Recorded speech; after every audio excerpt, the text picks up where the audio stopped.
くぞどこでも広い海原荒波てって今日も戦う僕らのゴジラ頑張れ頑張れ僕らのゴジラ I feel like the chick from the start of Godzilla 2014, like, alright, let's make this quick. So, what's up everybody, Demon back, welcome to a brand new video. This week, we're doing Godzilla-Thon number, 14 for Godzilla vs. Gigan.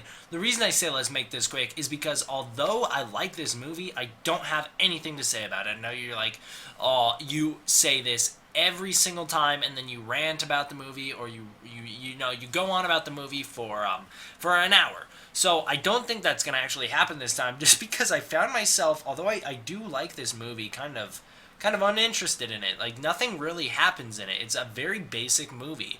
You know, this is one of those movies that really earns the bad reputation for Godzilla movies. Human characters are terribly unmemorable. I don't know any of their names off the top of my head. And even in my notes, I mean, I only wrote down like one dude's name. I don't even know how to pronounce it. And that's unlike Godzilla vs. Sea Monster, where they're just so unlikable and forgettable. This one they're forgettable, but it's not because they're unlikable. It's just because it's a bad script, you know? The human characters aren't great. Alien invasion plots done to death by this point in the series. We've had it many times. We will still have it many times. It's a very basic Godzilla movie. Nothing really happens in it that's outside of the very small boundaries. So I don't really have a ton to say about this, just because I feel like I've already talked about a lot of my thoughts on a lot of this stuff, and also because this movie really does use so much stock footage. It's not like where it is in Godzilla's Revenge, to the point where it's just laughably bad, so much stock footage. This one, there's just enough of it to just kind of like, the fight seems redundant. Seems like we've been here, done this before, yet at the same time there's decent new additions, I guess. It's a very unusual movie, just because it's pretty forgettable, and I don't quite know why. I mean, it's not bad. It isn't. I like this movie. So let's get into the review for it. So Godzilla vs. Gigan, 1972. It's, like I said, it's not good, but I love it. So we have the character. His name's like Genoa or something like that. He's a comic book artist. He's hired by some people who are planning to build a Godzilla tower, which is an interesting idea for a theme park, amusement park ride. It's a life-size Godzilla tower. I feel like that would just be more of a hassle than it's worth. Practically, I feel like, and especially because their plan is just to kill the monsters on Monster Island, I feel like however much time they spent on just the construction of that tower alone just feels very impractical. So they're planning to build out a Godzilla tower, a big theme park. They're planning to wipe out the monsters on Monster Island. There's this tape that's discovered. We don't really quite know what it does. The people building the Godzilla tower want the tape. They're from the Space Hunter M Nebula, or Space Hunter Nebula M. They are aliens, but that's not 100% flat out said yet. The tape is played so our human characters can find out what it does. It doesn't really do anything very, unusual. It just kind of attracts monsters. And Godzilla gets really mad, and Gearus gets really mad. They're trying to figure out what the heck that noise is. Both of them have a conversation. Yeah, it's awful. So both of them just flat out speak in English. Japanese cut, supposedly they speak in text bubbles. It's really dumb. I think even Ghidorah was pushing it with having the monster talk with the fairies translating. This one is just flat out, no, we don't need to hear them talk. I don't like that at all. So they legitimately have a conversation, and then they both head out to find out what it is, or at this point, Anguirus heads out to find out what it is. It's found out that Genoa's bosses have been dead for over 10 years. Dun dun dun. That scene's actually really cool. I do like that scene where they're investigating his bosses. They go to their friend's house, or maybe it's family members of these bosses, and they find out that the actual people who he's working for died about 10 years before. They went on a hiking trip, and they both never returned from it. They are dead. So it's really cool, the mystery on how they're still alive. It's pretty dark when you find out that actually these cockroach aliens skinned them and used their skin. It's almost like the Whisperers from Walking Dead. They use their skin as a human disguise. It's pretty dark when you know what's going on. So Anguirus and Godzilla head for base camp. And by base camp, I mean the aliens' base camp, because they're trying to find out where that tape is coming from. So Anguirus shows up in Shigami Bay. The military launches an attack on him. Because he's the good guy, Anguirus turns around and leaves at this point. Our human cast continues to investigate the Godzilla conspiracy at the tower. They discover a prisoner there named Shamiya or something like that. So our human cast is kidnapped almost. They make it out just in time of this Godzilla tower. And Godzilla and Anguirus, they break out of Monster Island, which is another addition that I really like. The fact that, although it's never showed or anything like that, how they get off Monster Island, it's stated the fact that because we can assume the technology that they had in Destroy All Monsters, this kind of very centralized place where none of the monsters can leave because there's boundaries specific to each monster in place. We can assume, because this takes place before the 90s, when that takes place, this is the 70s or whatever, we can assume they don't have that technology yet, so they would not have been able to hold back on the monsters. They would not have been able to keep them on the island as well. And I do like the fact that they mentioned the fact that Godzilla and Anguirus broke off the island, meaning that even though the technology isn't as sophisticated in this point, there is still technology in place, or at least a military guard in place to keep all the monsters on Monster Island. I think that's a neat touch. So the Godzilla Tower is infiltrated by our human cast, but they're captured during their raid. Only a couple of them are left uncaptured outside the tower. They're captured by aliens. It's revealed now that the aliens wish to kill humans in order to save Earth from pollution. They want to kill people so that they can live on the planet without fear of dying of the pollution. They want to inhabit Earth, and they don't want the humans to ruin it for them, like some human-like creatures ruined it for them on their home planet. So they are giant cockroach people, and they want to move over to Earth. That's pretty much the point of what they want to do. Unlike their planet, which got completely wiped out by pollution, everything like that, they want to move to Earth, where it's still in a decent place to be saved. Obviously, they're pushing for this pollution message in Godzilla vs. Gigan, as well as Godzilla vs. the Smog Monster. They're really going for that. So, it's interesting for that, like the carryover of this whole anti-pollution message in Godzilla movies. Ghidorah and a new monster, Gigan, head towards Earth. I like the scene when there's a couple, I'm assuming Americans, monitoring these sounds in space, and they're listening to these two different roars, and one of the guys immediately goes, whoa, wait, space monster, I've heard this roar before. Oh man, Ghidorah's headed right for us. I really like that scene. It's really cool. And then he says, there's another one, I can't tell what that is. I've never heard that sound before. Because you would think, in a world with giant monsters, you would think that, people would recognize them almost instantly. It's like in Mothra vs. Godzilla, when Godzilla sits up from underneath the dirt, and everyone's just like, that's Godzilla. Like, you would know these things. Like, if giant monsters existed in our world, you would know what they look like, what they sound like. You would be in constant fear of them attacking. So I think that's a really neat touch, that he instantly hears this and he goes, that's Ghidorah. I like that a lot. So the monsters arrive on Earth, and they kind of hover around the Godzilla Tower for a little while. We'll get into the special effects here at the end, but the special effects of these guys flying doesn't look good at all. They then launch a full-out attack against Tokyo. This is a really awesome attack scene. I love it. So Gigan's got so many neat abilities. He's got head lasers. He's got this buzzsaw, grenades that come out of his mouth, these giant claws that just destroy everything. Ghidorah's got his lightning breath, his wings. They are destroying house. It is awesome to see two giant monsters as villains tearing stuff up. It is so cool. I think this is one of the best sequences of the movie, even though we get a lot of stock footage of Ghidorah's destruction. If I remember correctly, we've seen it before, because a lot of it does feels like I just watched it in previous Godzilla-Thons. So maybe it's all new footage, and I'm just assuming it's stock footage because of the overuse of stock footage in the end of the movie. But I am going to assume that, we got some stock footage from potentially Ghidorah the Three-Headed Monster, as well as Invasion of Astro Monster for sure. So after they destroy Tokyo for a little while, and we see all sorts of Gigan's cool weapons, and then he actually attacks a lot of planes and everything like that. It's really interesting. So to see Gigan fight. So then Ghidorah. So here's what I mean. Ghidorah's stock footage is all amazing special effects done by Agent Tsuburaya, so it looks amazing. Then we switch to the new footage, the new filmed footage. And you can really tell that there's a huge lack, because the original footage with Tsuburaya, the wings move on Ghidorah, and it's very noticeable, the fact that this new Ghidorah, this lower budget post Tsuburaya era, where I believe he's dead by this point. I know he was very sick last time for Godzilla's Revenge. He didn't return for Hedorah, so I think he's dead by this point. So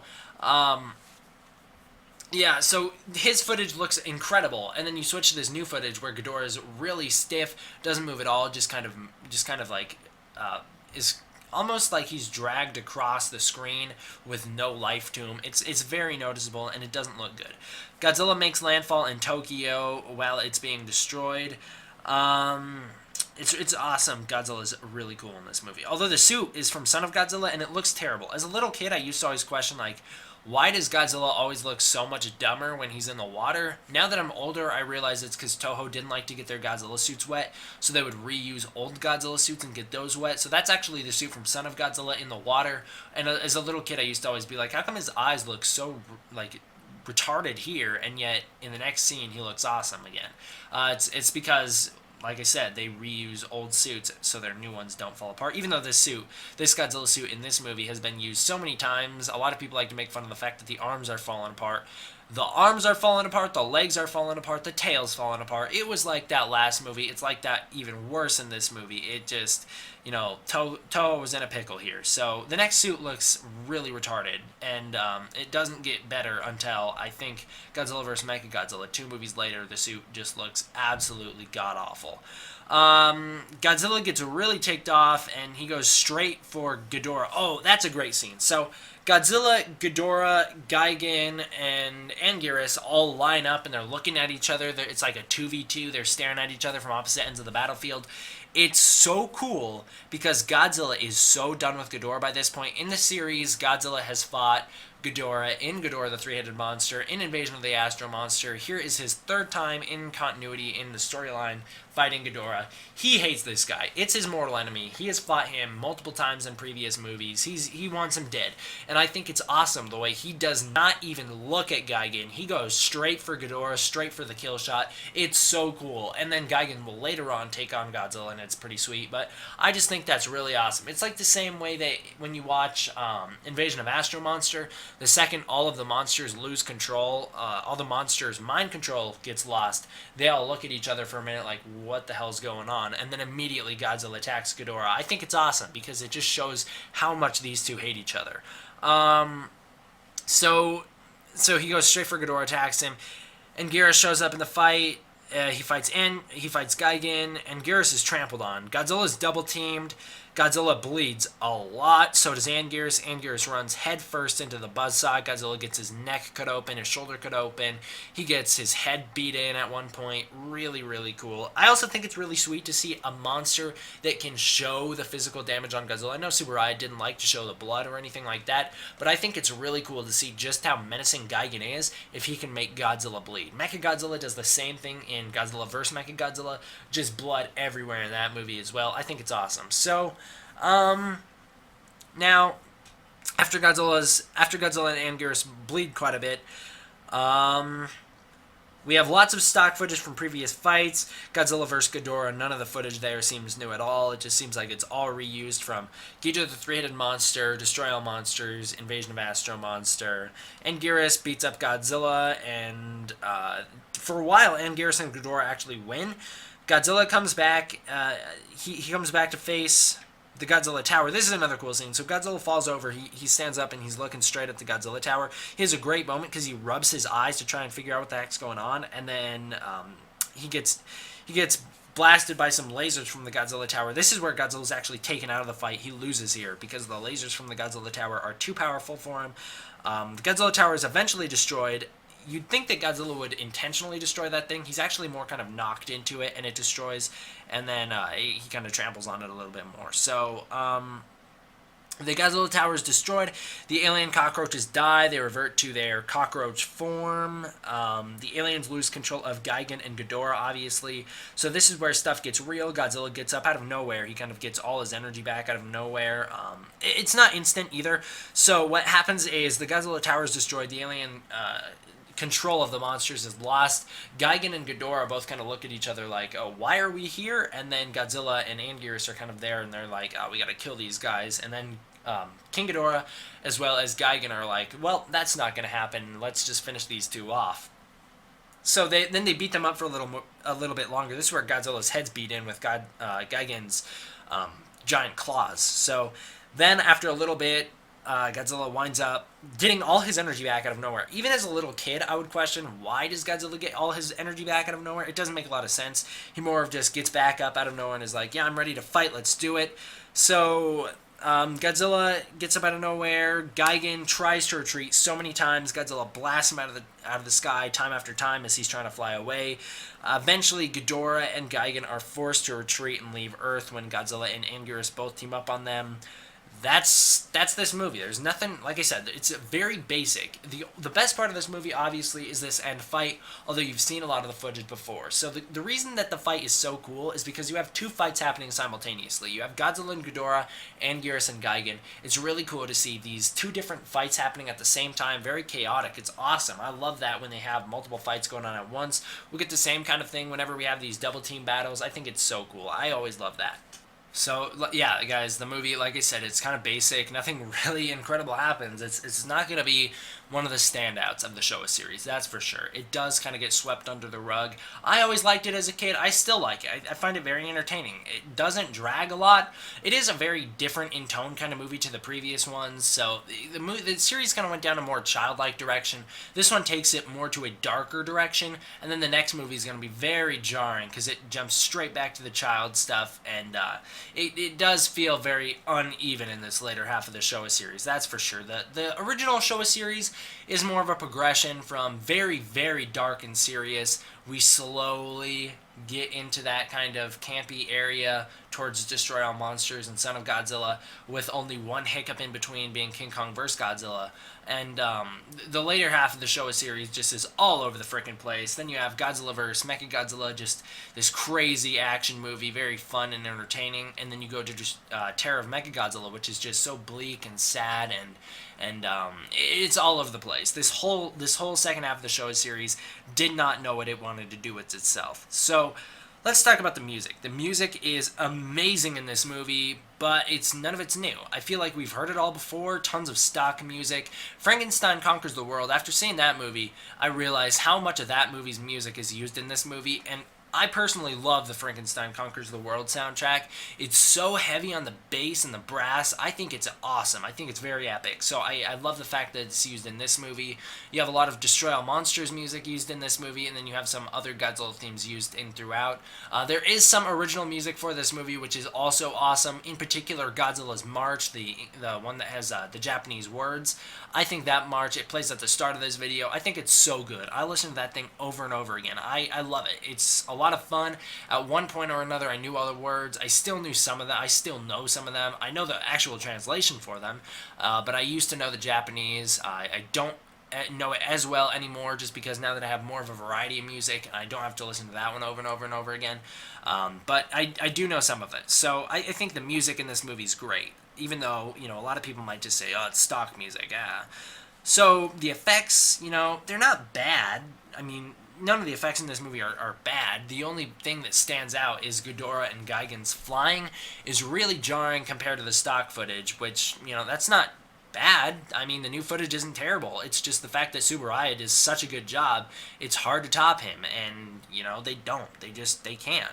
I think they will, the pyrotechnics, at the very least, put up a fight 2 movies down the line, but this movie, they don't hold it, they don't have a chance. So the effects aren't bad in this movie. The stock footage gets annoying, though. There's way too much of it. Now, the human stuff, it's nothing. It's not terrible. It's not good. It's so unmemorable, but that's not bad. I mean, when you're watching the movie, you're not just sitting there like, oh, when will these guys die, like I am in Godzilla vs. the Sea Monster. This movie's just kind of a nothing kind of human story. So, and a lot of people consider that about Skull Island. Those people are what you'd call idiots. Now, the monster stuff in this movie is good. I like it. I think it's very entertaining. So, guys, if you couldn't tell, I really don't have a solid opinion on this movie. I like it, but I don't quite know why. There's nothing really to love about it. It doesn't do anything new for the franchise. It doesn't put us in anywhere that we've never been before, any new waters. The newest thing that we see in this movie, other than Gigan, which is, he's an okay monster. He's got a really cool concept, pretty cool execution, but he doesn't have a lot of time to shine in this movie. The coolest thing that we get outside of that is seeing some actual damage inflicted on our monsters with them bleeding. Honestly, I really feel very indecisive about this film. I remember loving it as a little kid, and then watching it again recently for Godzilla-Thon, I found it to be only alright, and that's not bad. That just means that it is kind of forgettable in the grand scheme of things. There's so many Godzilla movies, some of them are bound to be not great, and this is just one of those ones. So overall, I'm going to give this movie a 6.5 to 7 out of 10. I know that's not a very high rating, but I can't really give it a high rating. It's not an amazing movie. I still like it, but I don't feel very strongly for it. So I'm going to have to kind of go in the middle-ish of the good zone. It's not just good enough to get a 6, and it's not just bad enough to get a 4, and it's not nothing enough to get a 5. It is just kind of there, and it's somewhat enjoyable. You'll not have a bad time watching it, but you also won't walk away from it remembering it in however many days. A week down the line, you're not going to sit there and be like, oh man, I'm still held up on that last scene of Godzilla's tail. You're not going to be like that with this movie. You're just going to be there like, it's a fun time when you watch it, but afterward it is pretty forgettable. That's pretty much my overall feelings for the movie, guys. So thank you all for watching. I hope you enjoyed. I cannot wait for the next one, because that is a huge mess. So thank you guys all for watching. I hope you enjoyed. D-Man out. And if my voice sounds weird, it's allergies. I'm sorry about that.